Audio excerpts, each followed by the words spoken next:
Olá, pessoal. Bem-vindos ao Mister Lewis Show, esse programa que vai deixar você curioso sobre as coisas que vão acontecer a cada semana neste programa. Bem, você já sabe, esse programa é uma loucura. Cada dia vai ter uma entrevista diferente, cada dia vai ter uma coisa diferente. Enfim, Mister Lewis na área. Como é que vocês estão? Bem-vindos ao Webzone. Você que já conhece a Webzone, se inscreva no nosso canal do YouTube, youtube.com/webzone rádio e TV Web. Você que está escutando a gente pela nossa web rádio, bem-vindos, bem-vindos.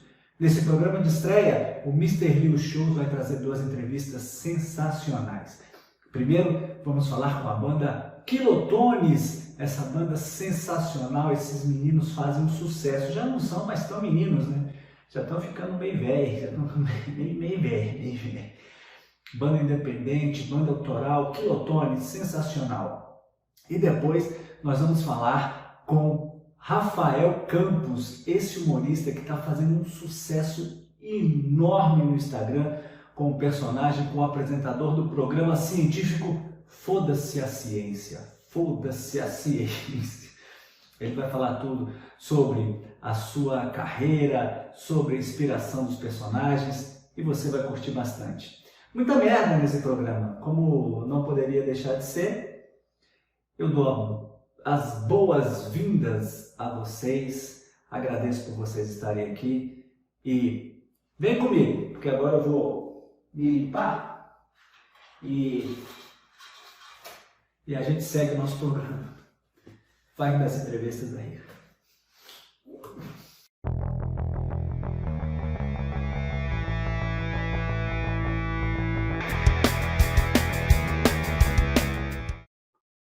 Então, pessoal, estamos aqui hoje com esses caras que são sensacionais. Esses caras que estouraram no Brasil inteiro, estão com música nova no Spotify. E, ó, tem tempos que a gente se conhece, desde 2017 que a gente acompanha esses meninos que já não são tão meninos, que já estão de cabelos brancos já, claro que eu estou falando deles, os caras, os irmãos cara de pau da banda Kilotones. E aí, galera, tudo bem? Como é que tá? Ô, que onda! Será que tá sincado? Não tá sincado, né? Com certeza, né? Modernidades aqui, ó. Novos tempos, hein? Novos tempos, novos tempos.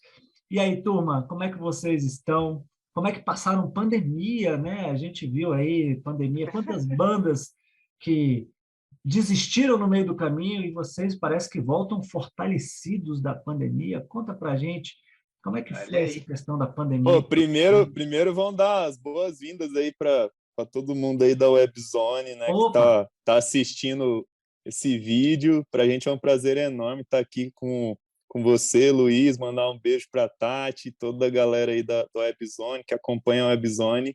A gente esteve aí um pouquinho antes da pandemia, né? Foi. E estamos aqui de volta, então é uma alegria enorme estar aqui com você também.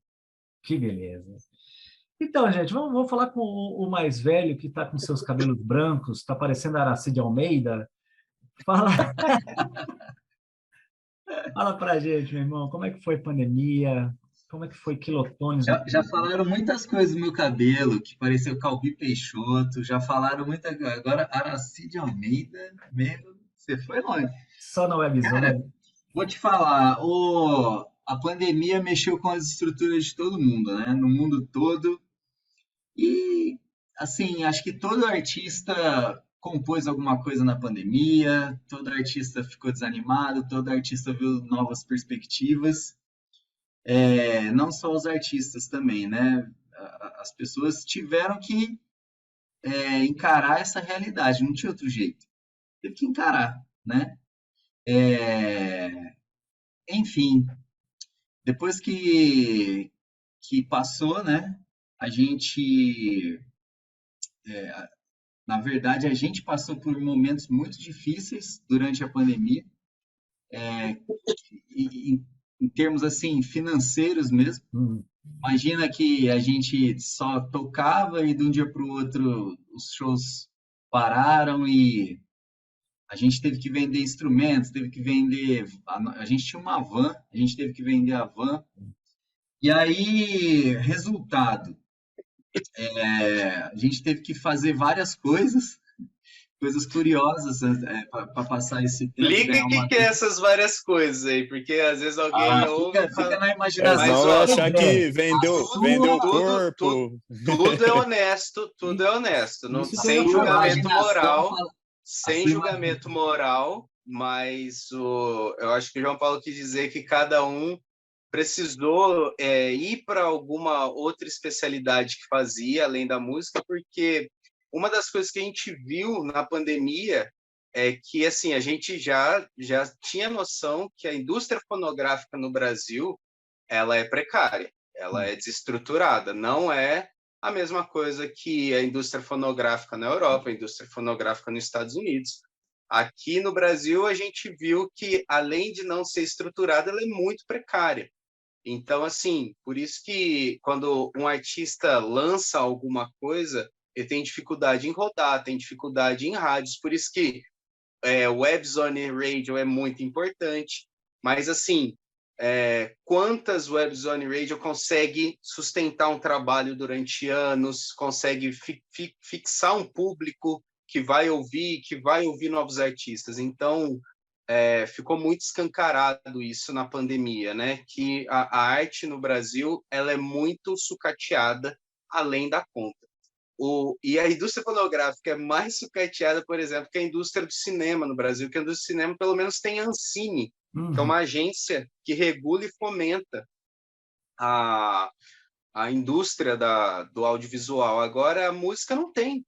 A música não tem nada disso. Então, por exemplo, uma das questões que já produtores culturais, pessoas que discutem a cultura no Brasil estão já em pauta já faz alguns anos, mas agora com um governo democrático no poder, uma das coisas que está se questionando, né, é a criação de uma Ancine da música, né?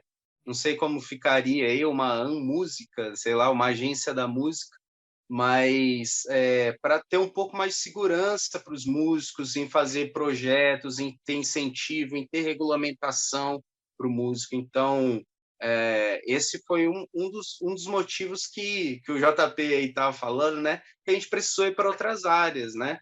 O JP é jornalista e ele fez um aprimoramento em copywriter depois. O AJ ele é também veterinário, ele precisou o AJ é o mais pra... legal. O que aconteceu com ele? Você acredita que ele foi sequestrado? Não. Nossa senhora! Olha aqui, Antônio, olha aqui. O AJ é o mais legal, tô falando Foi de coisa que você faz, comenta. Você falou, não, foi sequestrado. É o seguinte. Não, ele quis dizer. Deixa o AJ contar. É o seguinte, quando a gente fala que tudo foi legal, ninguém se interessa. Agora fala assim, mano, passei vai numa viagem. Aí você faz a viagem, fala que você comeu no restaurante, aqui, isso daí não cria liga.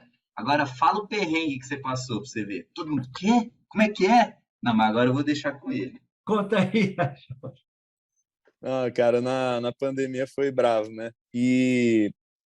Mas assim, eu como minha mãe, né? Minha mãe sempre olha o lado bom das coisas, né? Fala, sempre num perrengue você tem que ver alguma coisa para ver uma luz, né, cara? E eu tava tava sem trampo, tava ferrado de grana, quebrado em 3 já, né? E aí, voltando só um pouquinho na história, quando a gente comprou nossa van, precisa ter carta D, né? Carta profissional para dirigir. E eu sempre gostei muito de dirigir. Nossa, desde criança, meu pai punha no volante para segurar e tal. E carro sempre foi uma coisa que eu sempre gostei. Pais, não façam mais isso é proibido hoje, por favor. E quando teve essa oportunidade de tirar a carta profissional, né, eu achei animal. Eu falei, nossa, cara, agora eu posso dirigir caminhão, ônibus, né? E, enfim, eu achei, pode tudo, cara. E aí a gente comprou a van, por isso que eu tirei carta D, né? Então eu tenho carta D e tal. E aí, beleza. Agora voltando à época do sequestro, né?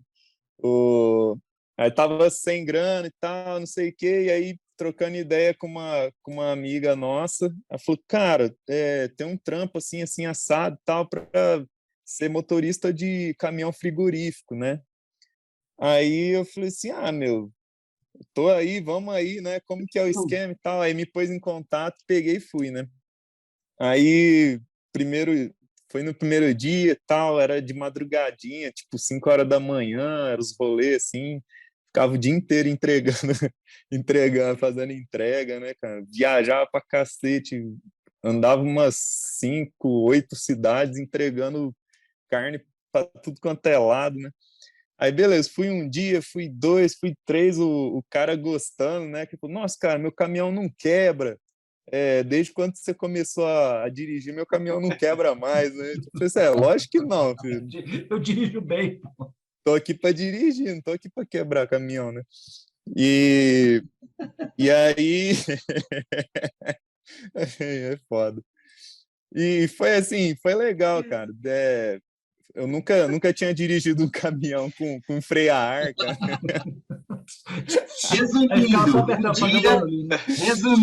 Resumindo, eu me certo divertia dia. até, cara. Aí um dia tava na verdade foi o último dia, né? Depois desse dia eu não fui mais. Mas eu tava saindo 5 horas da manhã da cidade vizinha de Ribeirão Preto. Aí eu peguei um anel viário, tô indo lá, beleza. Já falei tinha um rapaz que me acompanhava, né? Que ele carregava as carnes e tal. E aí eu dava na mão dele as notas, falei, cara, já vai vendo aí o roteiro e tudo pra gente agilizar pra voltar, né?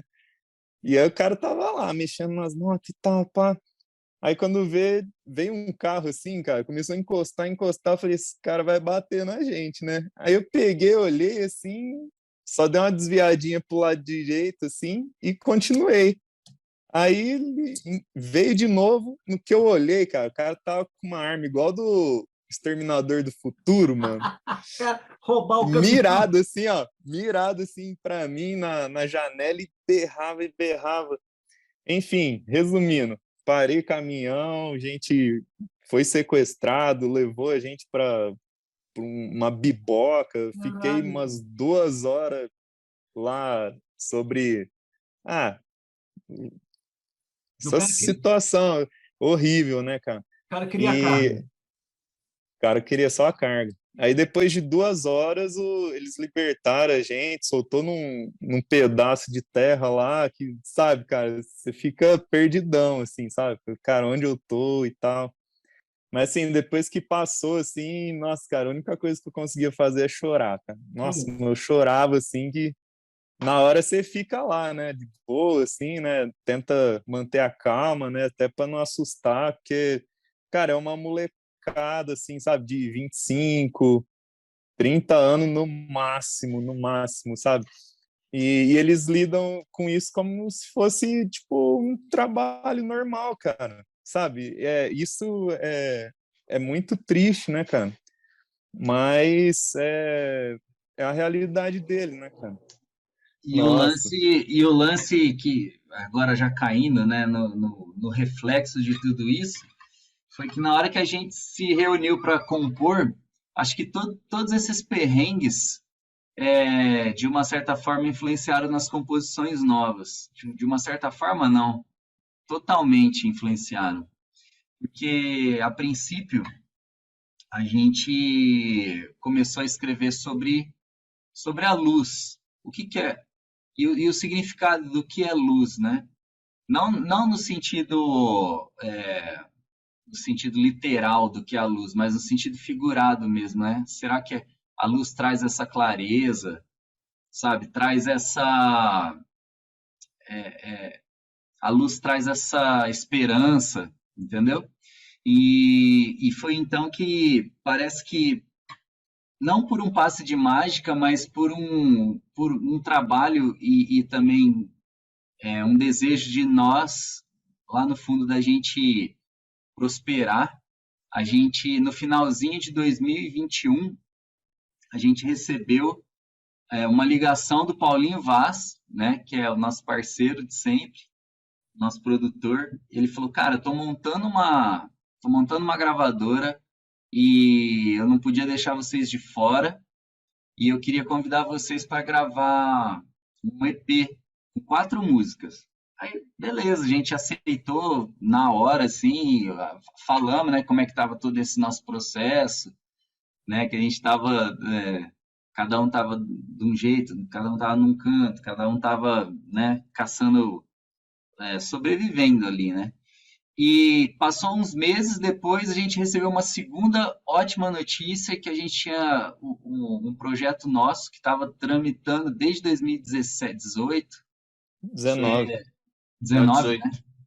por aí, que era um PROAC, que é aqueles projetos de lei de incentivo. A gente tinha ganhado um edital.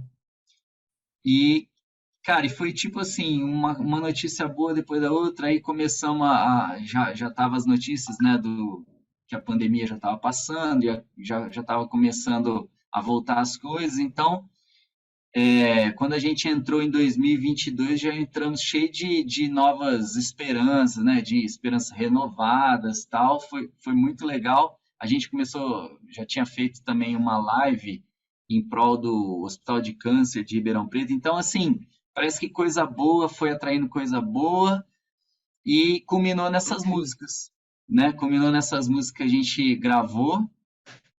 A gente, especificamente falando já, né, desse trabalho novo, que ia ser só um EP e agora virou um álbum de 10 músicas, né? E a primeira música foi o Reggaeton, que surgiu, cara, assim, dessa procura da luz mesmo, sabe? Que a gente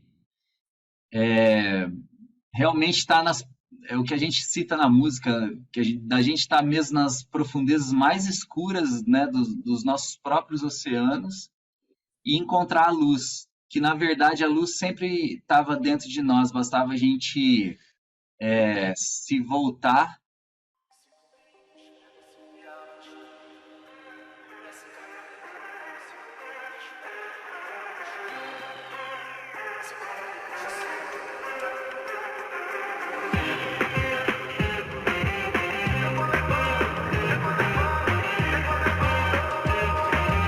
O medo é faca, cega a coragem de quem se deixa dominar. A mola é faca, pega a mola. Não peço mola, toma um gole de coragem, que é pra relaxar. Nas profundezas mais escuras do meu oceano, eu encontrei a luz, eu encontrei.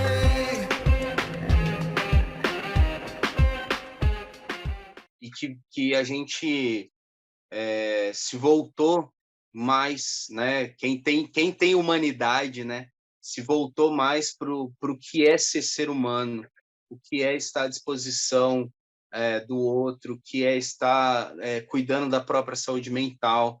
Então, a gente na concepção desse disco, a gente fez uma introspecção numa primeira parte do disco, que vai ser um olhar para se cuidar, para se perceber, para procurar o que faz sentido dentro da gente, né? Então, essa luz, né, essa metáfora que o JP está falando, é procurar essa luz interna, o que faz sentido na nossa vida, para nós. Primeiro, se fortalecer, né? E uma segunda parte desse disco vai ser um olhar para fora, um olhar procurando o coletivo, procurando os encontros nas cidades, procurando os encontros para construir junto com outras pessoas, né? Então, esse disco vai ser uma divisão entre olhar para dentro e se perceber, se conhecer, se entender, e depois um olhar para fora, para a busca da coletividade, da gente se unir, da gente construir coisas juntos. Então, esse disco vai ser uma síntese do que é luz individualmente e o que é luz coletivamente. Então, a gente está buscando isso nas músicas e como que a gente vai passar isso para o público, para a imprensa. Então, nos próximos meses, fiquem ligados nas nossas redes sociais, que a gente vai falar muito ainda sobre o significado da luz e vai também chamar as pessoas para falar o que significa a luz para elas, tanto no individual, tanto nesse momento introspectivo, quanto no momento coletivo, né? Que é estar na sociedade, agora que a gente está, graças a tudo que a gente acredita de força superior, de energia, de cuidado, a gente está passando agora, já está muito mais ameno a pandemia no mundo e no Brasil, né? Mas a gente tem que ainda ficar alerta para esses sinais coletivos e a gente está sempre buscando estar junto, principalmente com quem quer construir. Eu queria voltar aqui no Reggaeton, porque é exatamente o que você estava falando, né? A letra, ela fala, né? Nas profundezas você tem que buscar a luz. E eu senti, eu como fã do Kilotones, eu não sei se vocês que são fã do Kilotones também sentiram, mas Kilotones parece estar numa pegada diferente. A música ela é mais compassada, ela é mais, né? Dançante. Mais balançada. Isso daí foi algo muito assim, pensado. Você vê uma diferença. Assim, você vê uma tem a ver com tem a ver com o que a gente quer passar desse lance da luz, esse lance da luz introspectiva, de se voltar para si. A gente o reggaeton é uma referência ao reggaeton, é uma linguagem latina, falando da nossa cultura latina, dos nossos irmãos, misturando com a cultura brasileira, misturando com a língua portuguesa, né, do Brasil. Então, tipo, é um olhar para si também. É nesse sentido de buscar referência interna, referência nossa aqui, das nossas raízes, né? Quando a gente foi fazer esse disco, a gente tomou bastante cuidado, assim, de envolver pessoas para dar esse sentido também, que tem a ver com o nosso começo, né? Inclusive, cara, é muito legal a gente estar falando aqui do Reggaeton com você, porque, cara, se eu não me engano, vocês foram acho que foi a primeira ou a segunda rádio que falou sobre o Kilotones, na época que a gente... Foi a primeira, né? Então, ó, por causa de algumas semanas, vocês não foram a primeira a falar do Reggaeton, porque a gente foi alguns dias numa outra rádio aqui. Mas, então, a gente tentou envolver pessoas que estavam sempre com a gente desde o começo, até antes do Kilotones, e pessoas que estavam desde o começo com o Kilotones. Então, desde fotógrafo, produtor, gente que trabalhou nas imagens, sabe? E a brasilidade, nós como músicos, né? A gente tocou muitos anos na noite, mais de 20 anos na noite, a gente sempre tocou muita coisa brasileira. Então, não tem jeito, meu. Você nasceu no Brasil, não tem como você fugir do que é Brasil, né? Na verdade, tem como fugir. Na verdade, tem como fugir. A questão é que a gente quer se encontrar com o que é nosso, com o que verdade, Pedro. A gente constrói. É intencional. Eu acho que a gente, como brasileiros, como latinos, a gente tem que olhar para o que a gente está construindo, porque é muito rica a nossa cultura. É verdade. Se você olhar o reggaeton, se você olhar o reggaeton, olhar o baião, se você olhar música caipira, o reggae, música caipira, a música do Bumba Meu Boi, a música do Pará, se você olhar todas as regionalidades do Brasil, se você olhar o samba reggae na Bahia, se você olhar o samba, tudo vai se conectando de um jeito. Se você olhar o rock brasileiro, que tem toda essa bagagem junto, ele tem uma linguagem que é nossa, uma linguagem brasileira. Então, eu me expressei um pouco errado. A gente, na verdade, quis jogar foco no que a gente sempre... A gente quis jogar luz, vamos falar especificamente, no que sempre fez parte da gente. O rock sempre fez parte, mas outras coisas também sempre fizeram parte. É diferente, né? Vou dar as referências que a gente conhece, né? Pé na Porta, Lacnomania, é um Quilotones diferente. E vocês falando me dá uma pergunta importante.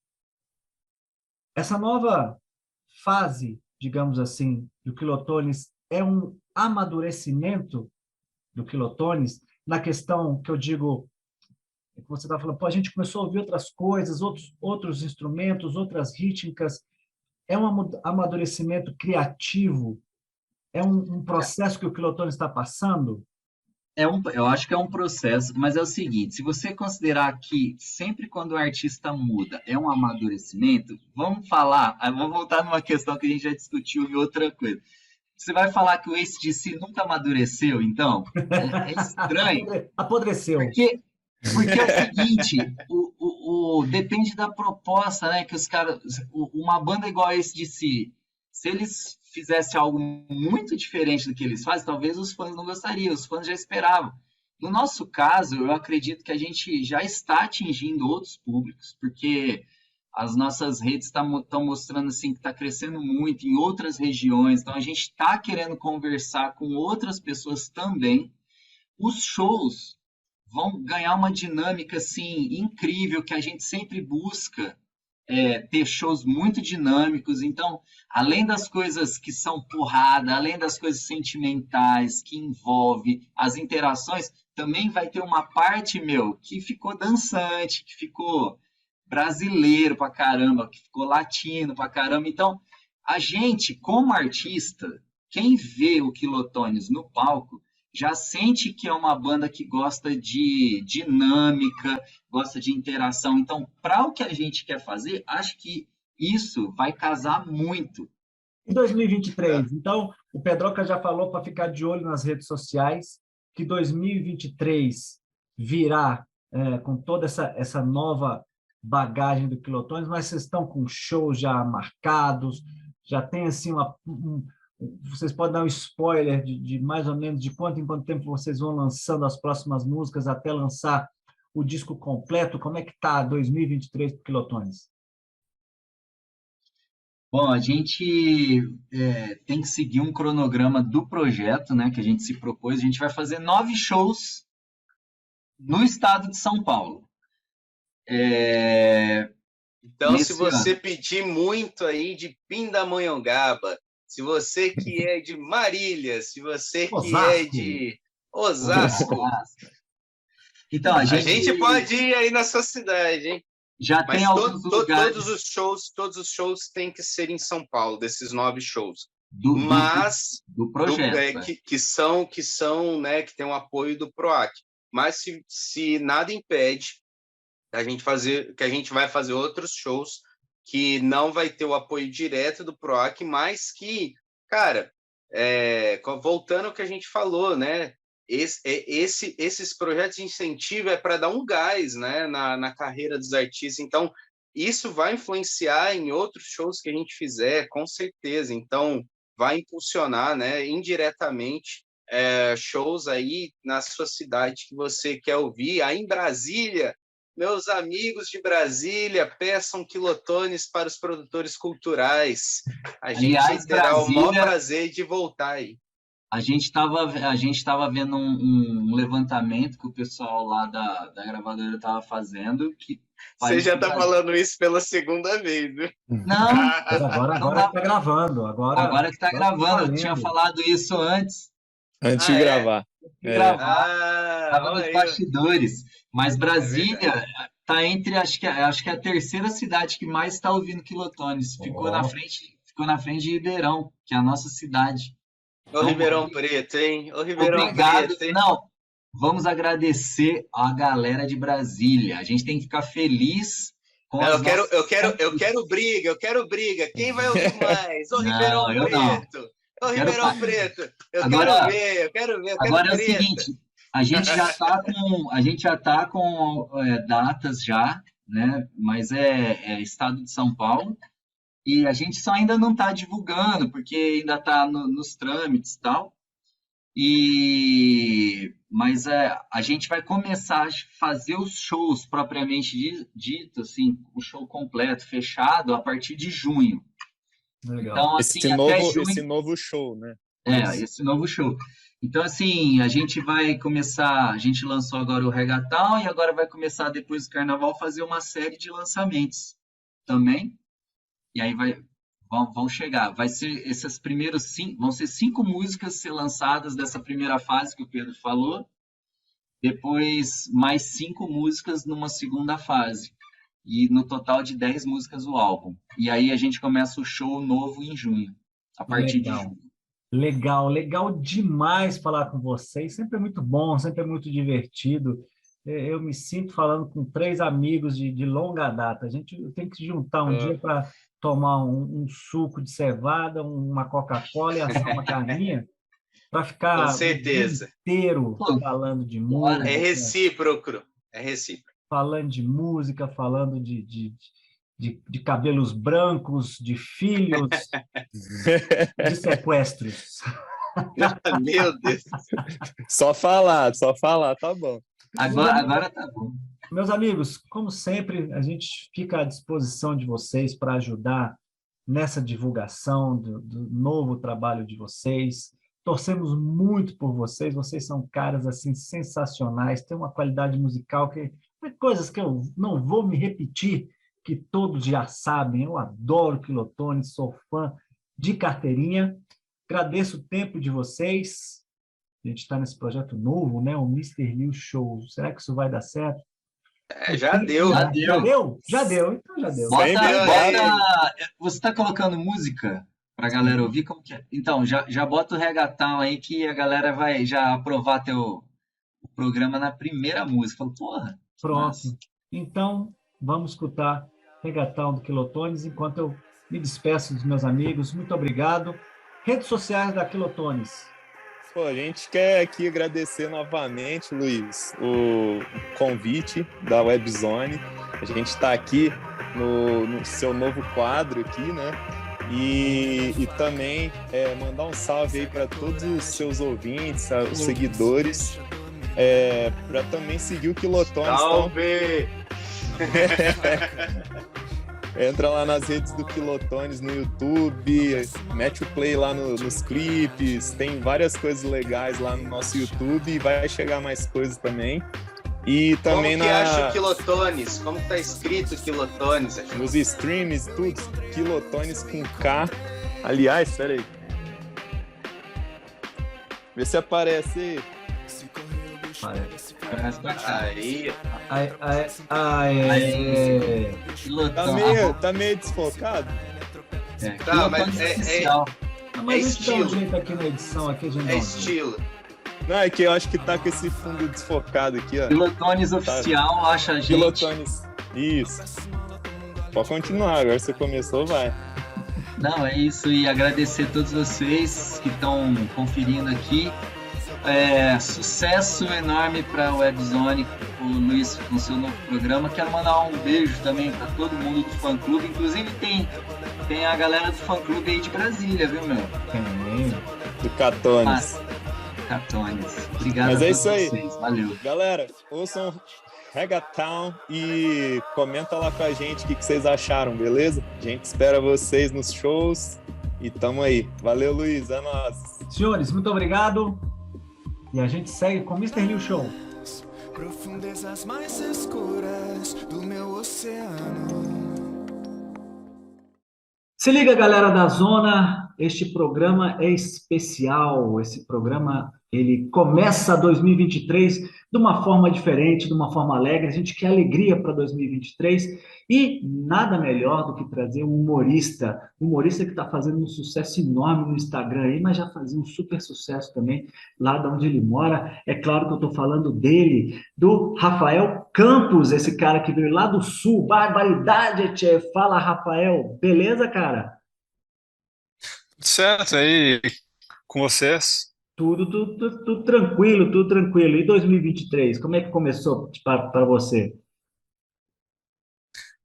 Começou muito bom assim para mim. Eu já tive uma, que nem tu falou ali no Instagram, eu senti uma melhora bem legal assim nas minhas redes e para mostrar o meu trabalho. Eu comecei a levar mais sério assim esse trabalho na internet ali, talvez um pouco depois da metade do ano. Então eu comecei muito rápido a ter resultado, tipo, eu passei bastante tempo levando de um jeito mais informal, assim, a criação de conteúdo, e aí em 4, 5 meses eu já, tipo, tive um crescimento, eu tinha 1.800 seguidores, estava muito tempo com aquele número de seguidores lá, e aí muito rápido, assim, passou para mais de 100 mil, e o TikTok também passou para mais de 100 mil, então tudo aconteceu muito rápido, e também eu, fora a criação de conteúdo que eu faço, eu trabalho com uma empresa ali, que eu trabalho como videomaker, assim, na verdade o meu cargo é analista de produção de conteúdo de produção audiovisual, e então eu tenho muita sorte, assim, agora de estar num ponto legal da minha vida, e agora começou muito bom um ano para mim, assim, que nem a gente conversou antes, tô tirando férias ali, então tô aproveitando um pouco essa fase legal, e eu tô achando muito bom me conectar com as pessoas que assistem os vídeos e poder conversar com outras pessoas também, que nem contigo, assim, que trabalham já com essa parte do humor e com essas coisas, porque eu acho legal ter esse contato e conhecer também a experiência de outras pessoas e contar um pouco sobre a minha. Estamos começando mais uma edição de Foda-se a Ciência Explica. A ciência tenta nos confundir com respostas complexas para perguntas simples. E estamos aqui para acabar com isso. A ciência tem como explicar o calor de Porto Alegre. O que acontece é que Porto Alegre está na extremidade inferior do planeta. A ciência daria como desculpa algo como o aquecimento global, mas na verdade o Sol funciona como micro-ondas. Então ele aquece nas bordas e deixa mais frio no centro. Teria como apagar o sol para não ficar tão quente para quem não foi para a praia. Além do meu projeto de um toldo gigante, tem um outro projeto tramitando que seria criar um interruptor gigante para apagar o sol. Neste momento conseguimos apagá-lo por metade do dia. Estamos buscando cotas de patrocínio para apagá-lo definitivamente. Por que o céu é azul? Porque Deus tinha um time de designers e essa foi a cor Pantone do ano. Por que pinguins não voam? Eles não voam porque o gelo é escorregadio e eles não conseguem pegar distância para alçar voo. O que pouca gente sabe é que os pinguins são agentes do governo que estão nas bordas da Terra para impedir que as pessoas descubram que a Terra é plana. Pô, que legal, cara. Agora, quem não conhece, vai conhecer. Eu fico impressionado com o teu cinismo no Instagram, porque você bota uma roupinha, bota um pullover, e foda-se a ciência. Você é o amigo dos terraplanistas e o pessoal... Eu queria saber, cara, como é que você faz esse processo criativo? Como é que você cria os seus personagens? Como é que você criou esse personagem? Da onde vem essa sua pegada do humor? Eu vi que você faz stand-up aí, no Rio Grande do Sul. Como é que foi isso, cara? Como é que você começou no humor? Como é que você teve aquele... Cara, quer saber? Eu vou divertir as pessoas. Como é que foi isso, cara? Para mim isso vem de uma trajetória bem longa, que nem a gente falou um pouco rápido sobre isso antes. Para mim isso começou quando, tipo, eu tenho 35 anos agora. Eu tinha 16, 17 anos quando eu comecei a entrar em contato com alguns programas, até porque foi a época que eu coloquei, minha família colocou TV a cabo lá em casa, então abre todo o teu mundo, assim, porque que nem boa parte brasileiros aqui que trabalham com comédia, a gente começa a ter contato assim com esses programas de fora e tal, o Seinfeld, que já traz esse formato do stand-up. E outra coisa que eu gostava mais, que para mim até eu com o tempo eu entendi mais, eu comecei a gostar muito do SNL, que é o Saturday Night Live, que aí tem as sketches e tal. E para mim, então, muito antes do stand-up, era uma paixão minha, assim, essa comédia mais sketch, personagens e tal. Só que quando tu começa a entrar em contato com isso, no nosso país, que não tem toda essa tradição, tem muita coisa que. Tá, tem o Jô Soares, tem muita coisa produzida aqui, assim, mas nesse momento a gente não tinha tanta referência Uhum. de humor, assim, sendo feito desse jeito. E aí depois até começaram a aparecer outras coisas e tal. Mas eu acho que a grande, essa tradição, assim, que a gente começa a ter contato, vem lá de fora, com SNL, com outros programas, com sitcoms, que a gente começa a ver também. E aí, para mim, veio uma identificação muito forte com aquele formato e com aquele estilo de humor, que era algo que me fazia rir, assim, e eu gostava muito daquela linha criativa, assim. Só que aí, quando, tipo, eu tinha 17 anos, eu vim de Caxias do Sul, aqui no Rio Grande do Sul, que é uma cidade industrial, assim, eu vinha dessa realidade que muitas pessoas, assim, na minha idade, adolescentes e tal, acabavam pensando já num futuro de trabalhar em metalúrgica, fazer uma engenharia mecânica, coisa assim.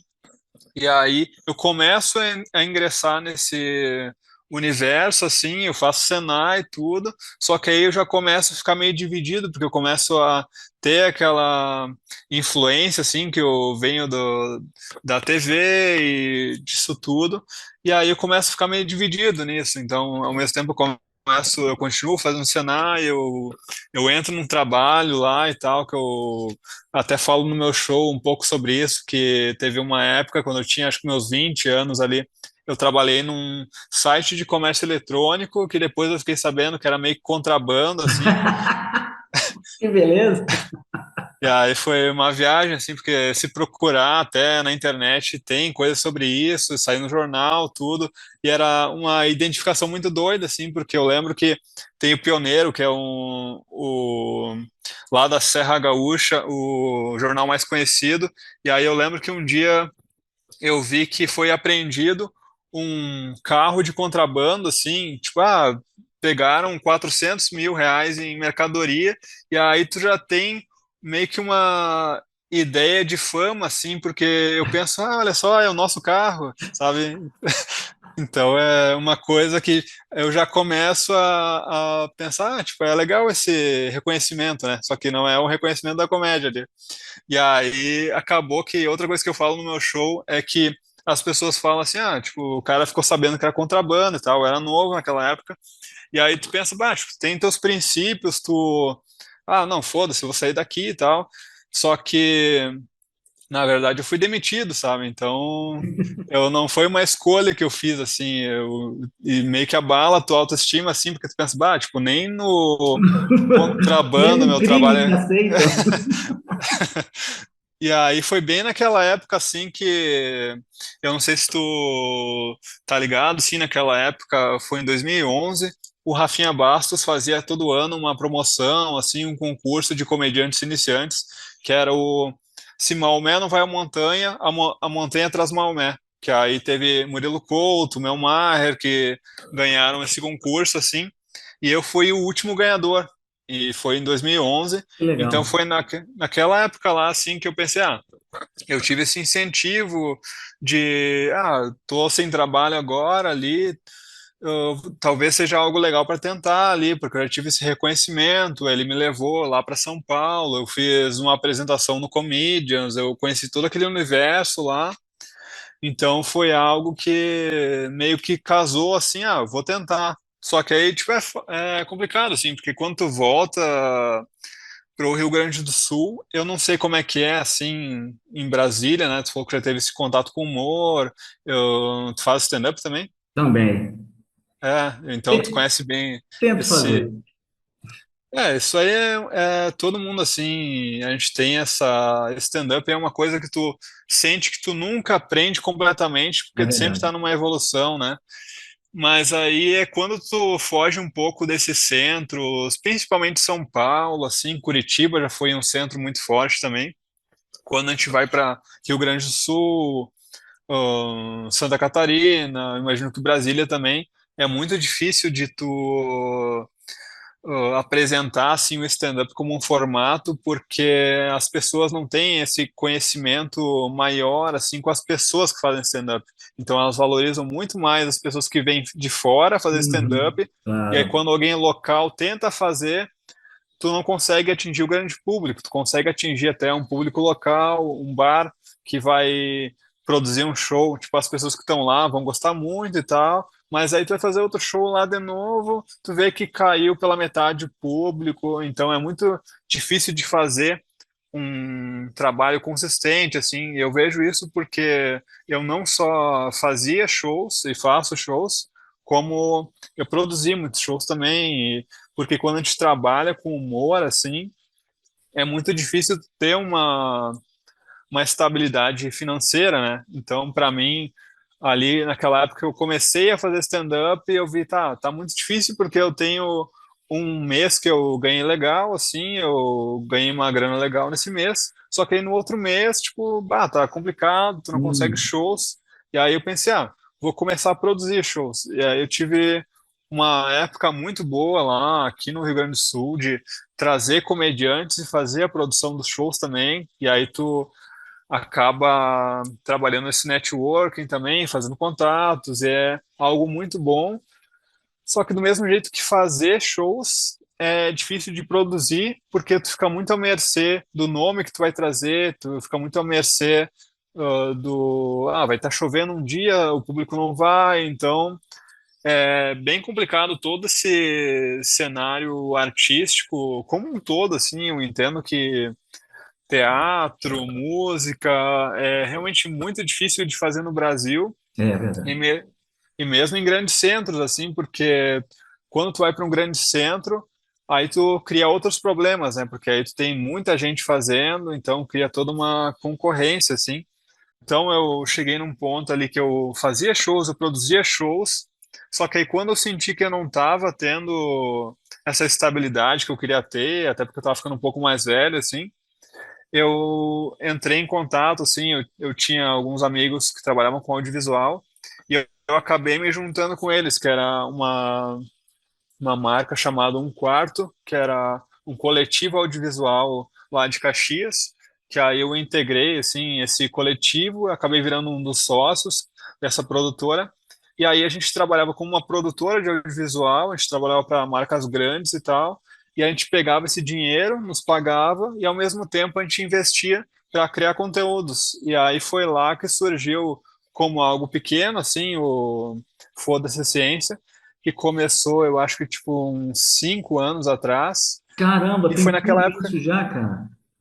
tem bastante tempo já, e começou como algo pequeno, assim, porque naquela época a gente já tinha alguma expressão ali com Um Quarto, a gente ganhou até, a gente se inscrevia bastante em festivais de conteúdo, a gente ganhou prêmio, tem o Rio Web Fest, que ele premia conteúdo, webséries e coisas assim.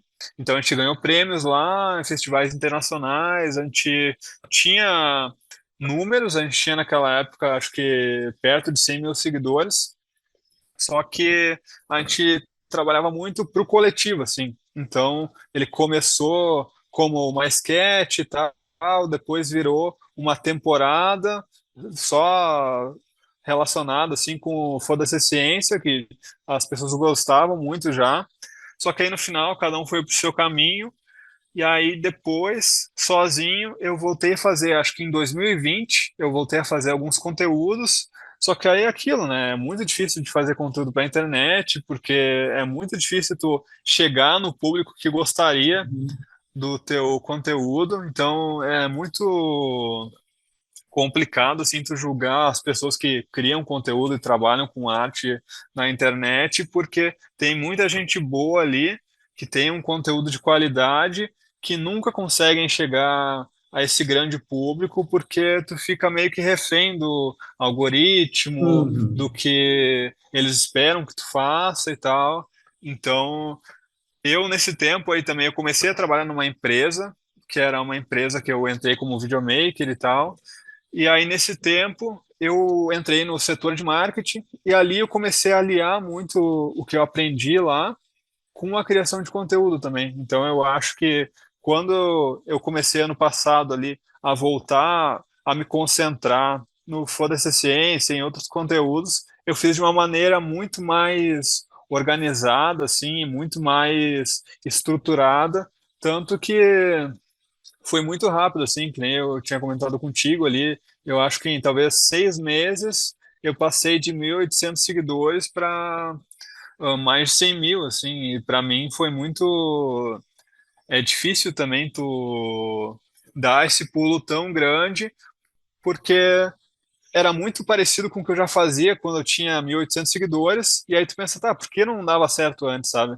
Então é muito difícil dar um nó na cabeça, assim, tu pensar, tá, era só um ajuste, ou por algum motivo eu não estava chegando nas pessoas, mas é algo que eu acho muito legal, assim, eu me sinto muito bem com a recepção das pessoas, muitas pessoas compraram muito essa ideia, assim, então eu acho muito legal ter essa conexão com as pessoas que acompanham os vídeos, compartilham, comentam lá. Muitas pessoas dão sugestões muito boas que eu acabo usando nos vídeos também, e elas gostam, elas sentem parte, assim, então eu vejo muito como o que eu faço, não sendo só meu, sendo de todo mundo que me acompanha ali, e estava antes de começar a ganhar essa proporção, ou agora também, eu acho muito algo de comunidade mesmo. Agora, eu vejo no seu caso, e eu sigo você, e recomendo para todo mundo assistir, porque você, cara, você muda o rapazinho lá, bicho, ele quase te convence. Quase te convence, sabe? E eu quero saber de onde você tirou a inspiração pro Foda-se a Ciência. Se você se inspirou alguém, sabe? Porque o cinismo dele, né, o jeito que o do Natal, do Papai Noel, eu achei incrível. Ele, o negócio do saco do Papai foi sensacional. Você se inspirou em alguém? Como é que você se inspira para fazer os vídeos? Para mim, como eu trabalho com audiovisual, assim, eu para mim é uma mescla de referências e é uma mescla de coisas que me atraem, assim. Então, quando começou o Foda-se Ciência, veio de que as pessoas não me ouçam e não levem a sério, assim, mas veio por eu gostar muito de ciência. Então, é complicado falar isso porque depois eles vão trazer isso de volta para mim. Mas quando começou assim, eu assistia muito documentário de ciência, então tem muito daquela estética, assim, que é a estética, por exemplo, eu acho que a maior referência para mim é o Cosmos, essa versão antiga do Cosmos e tal, com o Carl Sagan. Em princípio, tal viagem, aumentando os pontos decimais cada vez mais perto da velocidade da luz, Que ele tinha toda aquela vestimenta, assim, muito parecida, assim, e Uhum. eu busco até fazer algumas coisas muito parecidas, tipo, eu olho assim, eu olhava o documentário, olha o jeito que ele tá agachado e tal. Aí eu pensava, eu quero fazer uma cena, a fotografia exatamente daquele jeito, assim. Então é muito, quase uma cópia. Então por isso acho que muitas pessoas falam até, é legal como tu fala de um jeito sério, é legal como tu quase me convenceu com o que tu tava falando, porque eu acho que vem de um lugar de muita sinceridade, assim, e vem de um lugar que, por exemplo, mesmo as roupas vieram do meu pai, sabe? Eu peguei do guarda-roupa do meu pai porque eu já tinha uma visão muito bem definida, assim, desde o começo.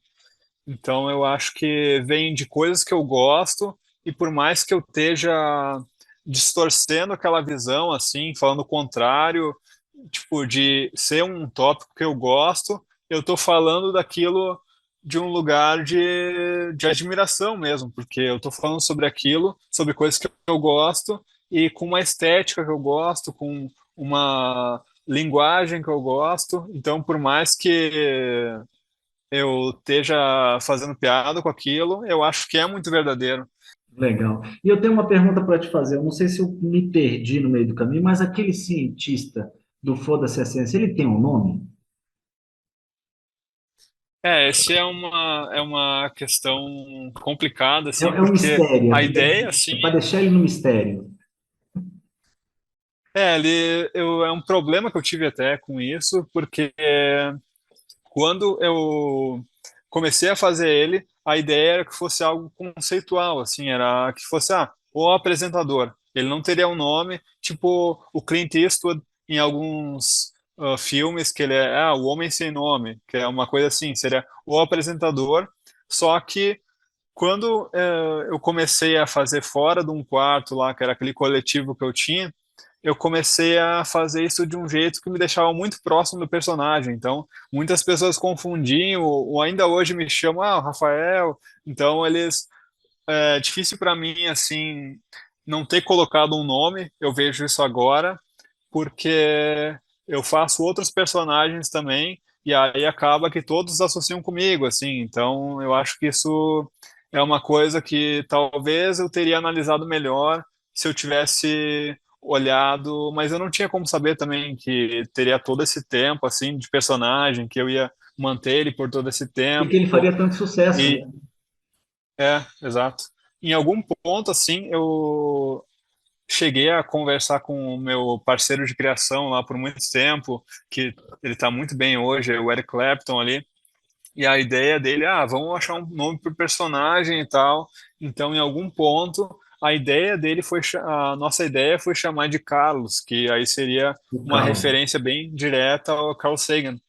Mas eu senti que tipo não engrenou assim, já tinha passado muito tempo sem nome para começar a chamar ele por um nome do nada assim. Então aí no final acabou, eu acho que hoje eu enxergo ele um pouco como isso, assim, como tipo o Fez do Dead Seventies Show lá, que aí quando ele ia falar o nome dele, vinha um som de trem, um monte de coisa assim, que a piada acaba sendo que o cara não tem nome, assim, O sabe? irmão do Jorel. Gosta do irmão do Jorel? Eu Eu gosto muito, sim, adoro o acho irmão ele do muito bom. Jorel, velho. Adoro as coisas que ele tem, o Chosner Shopping, o Steve Magal, as referências que eles fazem são sensacionais. É o tipo de humor que a gente gosta, né, cara? Sim. Rafael, e 2023, cara? Você está voltando a fazer shows em stand-up presencial depois dessa pandemia?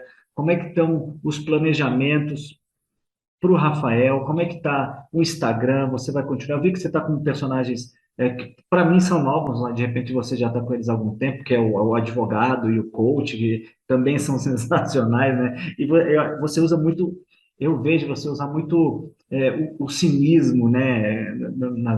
E isso cara, é impressionante, porque você usa muito a identificação. A gente sempre se identifica com alguém que a gente já viu falar ou que conhece, que age exatamente como teus personagens. Então, esse, essa tática do humor que você tem da identificação, você usa ela com perfeição. Mas como é que é 2023 para o Rafael? Para mim veio eu acho que de me valorizar também ali nessa época da pandemia. Eu parei de fazer bastante shows porque, que nem a gente estava conversando, assim, eu acho que coincidiu com essa desvalorização do nosso meio, né? Que é de fazer shows em bares, às vezes, para bem pouca gente e tal. E aí foi numa época também que, um pouco antes da pandemia, eu estava fazendo alguns shows ali que muito mal divulgados, e aí acaba que tu tá fazendo shows para pessoas que não querem te ver, que estão até meio que incomodadas com tua presença ali, né?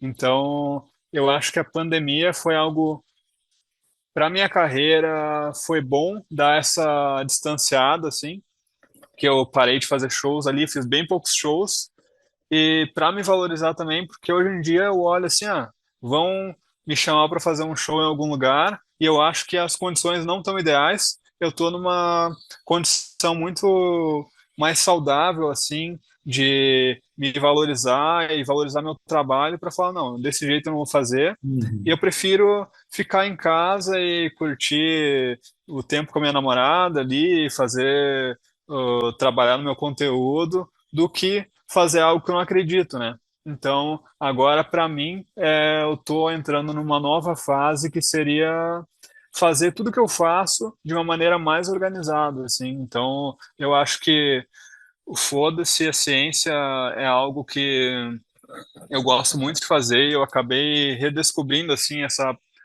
paixão por fazer esses personagens e esse tipo de humor que nem tu tá comentando ali.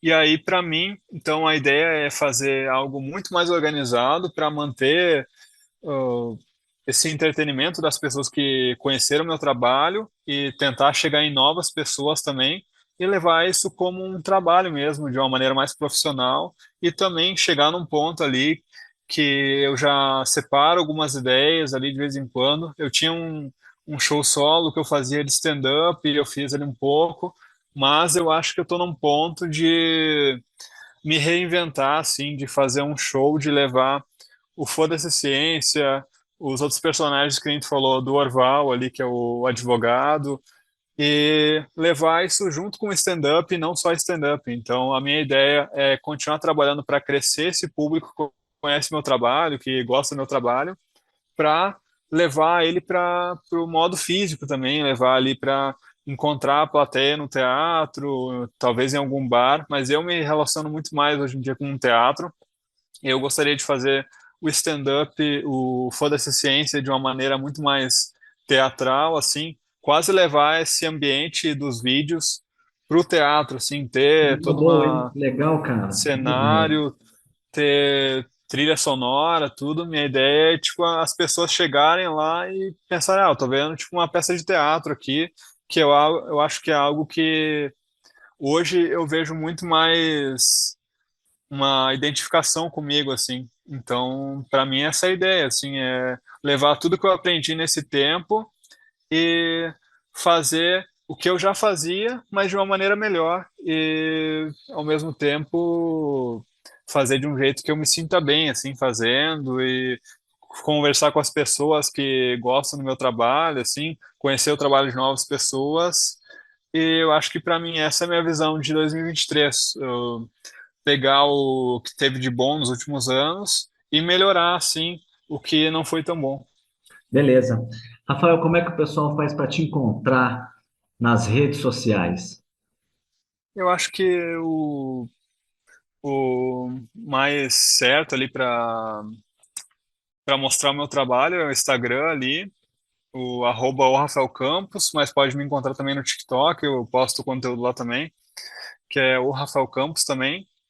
Então é basicamente isso. Pode me seguir lá e se gostar, pode me mandar uma mensagem. Às vezes eu me atrapalho um pouco, que nem eu falei, eu tenho esse outro trabalho que eu faço ali como analista de produção audiovisual e tal, então eu às vezes eu é difícil de conciliar os dois, então eu demoro, às vezes vai demorar tipo 2 meses para responder uma pessoa, mas eu tento responder todo mundo ali, não é por descaso não, é só por muitas vezes acaba virando meio caótico e eu acabo esquecendo mesmo de responder as pessoas, mas eu fico muito grato assim pelo carinho das pessoas que mandam mensagens e que acompanham, escrevem comentários lá. Então, eu fico muito grato, assim, e pelo convite também. Eu acho muito legal trocar essas experiências, assim, contigo, assim, com quem é do meio, quem faz stand-up, quem passou pelas mesmas coisas que eu, assim, porque eu acho que, independente de onde a gente está, a gente passou pelas mesmas coisas, a gente passou pelos mesmos perrengues, assim, a gente passou pelas mesmas coisas boas, e eu acho que a gente tem que se ajudar e a gente tem que fazer tudo que a gente pode, um pelo trabalho do outro. É isso aí. Se você não gostou também do conteúdo, você pode mandar mensagem, que o Rafael vai ter prazer em te excluir, te bloquear pro resto da vida. Não se preocupe. Então, ó, Instagram, @o Rafael Campos. O cara tá bombando no Instagram. Se você não viu, você verá, porque é muito bom. É você que está aí no Rio Grande do Sul, que está curtindo a gente, vai atrás desse cara aí, vai no espetáculo dele, que vale muito a pena. Rafael, só tenho a agradecer o seu tempo, muito bom escutar as suas experiências. Eu desejo para você muito, mas muito sucesso, que os seus personagens possam cada vez mais atrair pessoas, porque o que você faz é muito legal, é muito divertido. Os videozinhos do apresentador, né, de 1 minuto assim, eles divertem demais e fazem pensar também. Às vezes você fica refletindo, fala, olha, não é mesmo, cara? E quando você encontrar alguém que fale as coisas que o apresentador fala, você já sabe até como retrucar. Rafael, muito obrigado, cara. Obrigado pelo convite mais uma vez aí e sucesso com o programa. Obrigado, meu irmão. A gente se vê. Tchau, tchau.